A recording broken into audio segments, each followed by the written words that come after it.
আসসালামু আলাইকুম।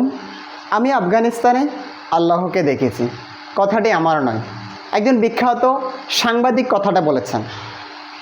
তিনি যখনই আফগানিস্তানের প্রকৃত চিত্রটি ফুটেজ আকারে কালেক্ট করার জন্য আফগানে গিয়েছেন, তখন তিনি এমন এমন চিত্র, এমন এমন ঘটনা ওনার নিজের চোখে দেখেছেন, যে ঘটনাগুলোকে লিখিত আকারে মানুষের কাছে জানানোর জন্য সাক্ষাৎকার দিয়েছেন।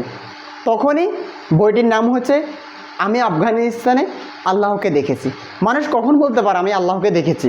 যখন লাইফে এমন এমন কিছু ঘটনা ঘটে, যেই ঘটনাগুলো মানুষ তার নিজেকে বিশ্বাস করতে পারে না, তার শরীরের লোম দাঁড়িয়ে যায়।